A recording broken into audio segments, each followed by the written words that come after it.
I've never seen Stephen A. at a practice or a film session or a shoot around. I've never seen him anywhere but on TV talking expletive about players. He's a clown to me. He's always been a clown. And you can write that too. Okay. Stephen A., floor is yours. I got bad news for Kevin Durant. If you're expecting me to reciprocate with that kind of pettiness and childishness, it's not going to happen. Kevin Durant is one of the greatest players to have ever played this game. He's a future Hall of Famer. He's a two-time champion, a two-time league finals MVP. And I've been on the record saying he's also a good dude. So if he wants to resort to that level, even though we're both grown men, and if he had something to say, he knows my number, and he refrains from doing so, that's what he has to live with. But having said all of that, respectfully, Kevin Durant, could you stop lying, please? I've been an NBA reporter, and I was a columnist for the Philadelphia Inquirer as well. Kevin Durant has seen me in the locker room when he was at Oklahoma City. He has seen me in the locker room when he was at Golden State. He has certainly seen me at games throughout his career.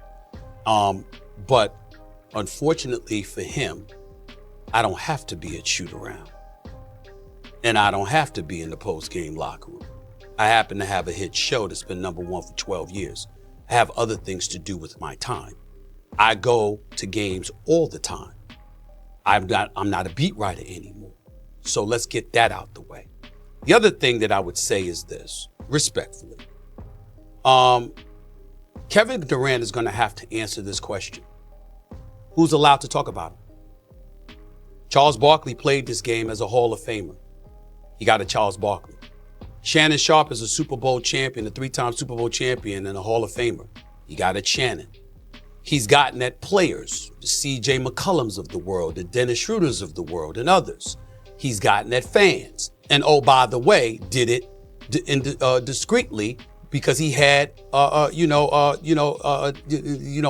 that didn't reveal who he was, okay?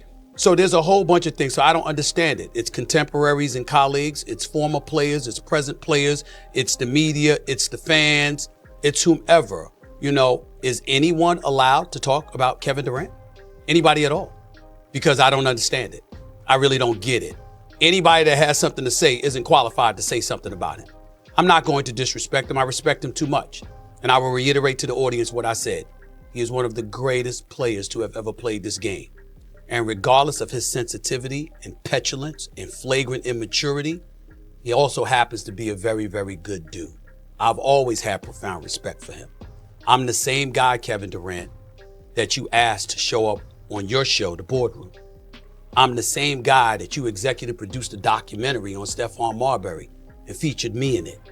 I'm that same guy that you said you don't want anybody to listen to, yet you had me on stuff you executive produced for people to listen to. Now that makes absolutely no sense whatsoever. I'll have more to say about it, more in depth and more specifically on the Stephen A. Smith Show on YouTube and iHeartRadio this afternoon. I'm not finished at all, but I will not disrespect him the way that he disrespected me. It's unfortunate that no matter how old he gets, his sensitivity seems to heighten with it and his maturity doesn't, but that's something he has to live with, not me. I respect him. He's a treasure to the game of basketball. I love seeing him play, and I sincerely wish that he doesn't get swept again in the playoffs like he has 2 of the last 3 years. All right. We got to leave it there. 76ers and the Bucks would have been 14-15 after a week or two. Would have been no good. Where do you look to blame this kind of disastrous start? Is it a coaching thing? Is it a chemistry thing? What's your take on the state of the Milwaukee Bucks? John, I start off, the Bucks can't defend. They can't guard. I look at the Milwaukee Bucks from the time when they won the championship and they had those years when they was exceptional. They could defend. And I think Chris Middleton, one of our underrated stars, people are not talking about how much he's missed. Here's a guy that could get you 20 and also guard at the time the best 2 or the 3. And yes, Jrue Holiday is gone, but that combination of a backcourt of Jrue Holiday and Chris Middleton is gone. And then I think also, if you look at pace, they can't get easy buckets. They don't run. Other than Giannis can get it off the break and get a chance to dunk. They don't get easy buckets. And I think their player development, for some reason, their young guys that they drafted, acquired, just hasn't gotten better. And I think Marshawn Beauchamp is the guy they're even talking about trading right now. And then maybe he needs a fresh start at a new spot to see if he can help somebody, because right now their development of the young guys haven't taken another step. Yeah, it's interesting because I love Marshawn. I love the additions of Gary Trent, Torian Prince. So on paper, this team looks like it should work, looks like it should mesh. And call me crazy, I still think there's obviously time. It's 6 games in, it's a small sample size, but man, they don't look too good. So in your take right now, Giannis wins another ring in Milwaukee or forces a trade to another team? Which one's more likely to happen? No, I don't think they win another ring right now the way they're constructed. So I would say, if you give me those 2 options, I think he has to force a trade if he's trying to win a championship. Yeah. I mean, and it's going to be the Knicks. I just want credit for it when it happens, because I said it over a year ago. We always hear the Knicks rumors, and then we asking. hear last week it's the Nets. We were like, what in the world? Like, if you were Giannis, and I mean, I would imagine this year, next year, 2 years, like, he's still going to pretty much get his pick. Like, where would you want to see Giannis play, if not in Milwaukee? You know, if I'm a Milwaukee fan, I want to see him in Milwaukee first, because Chandler said it. It's just 6 games in. I think if I was the Bucks, you know, I'm not coaching there. I love Doc. I would start Giannis at the 5. I think that gives them an advantage. I love Brook Lopez. Let him come off the bench. But it'll be Giannis and Bobby Porter starting for me, just because we can have a better, I think, team defensively and offensively. I think they'll be a much better team. They'll be able to get more pace, also get more buckets. And I think an advantage for Giannis at the 5. You know, I don't think other than maybe Jokic that there's anybody that can really dominate Giannis at the 5 position right now. I got to talk, obviously, we're going to talk a little bit of Spurs while you're here. Got the championship back in 03. That was a younger pop back then. What do you remember? I love asking guys sort of like their pop experiences. Sometimes Danny Green comes on the show. I always want to ask him about that. Your memories of young pop, what are they? The same as, you know what, Michelle, you're right. Young pop, just into you defensively and never smiled. I can see right now, they're getting a young pop. He's smiling, he's having fun. But I think the one thing I'll tell you about Pop is he's one of the best I've ever seen on being able to just ad-lib and also being able to construct defensively and also offensively what's best for that team. You always knew what you were going to do. That's the one thing. He was always prepared, and we knew where the ball was going. It was kind of easy when I played.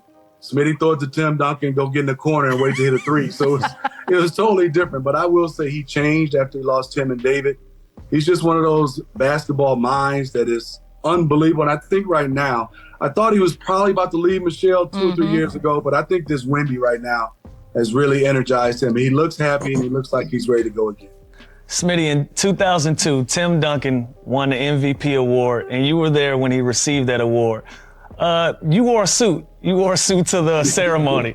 What did Tim wear to that ceremony? Yeah, Lou, sounds familiar.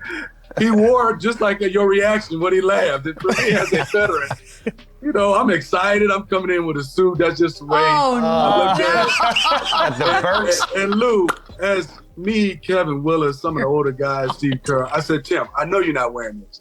And, you know, in Tim form, he said, why not? I said, you got on some, I don't know what they called. They're shoes. jorts, kind of. The Birkenstock. Jorts are back.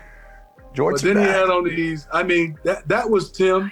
To me, it was, Lou, I was surprised to see a guy accept the. Thank you for watching so far. Leave your comment below, and don't forget to subscribe so you don't miss any detail. A hug, and see you next time.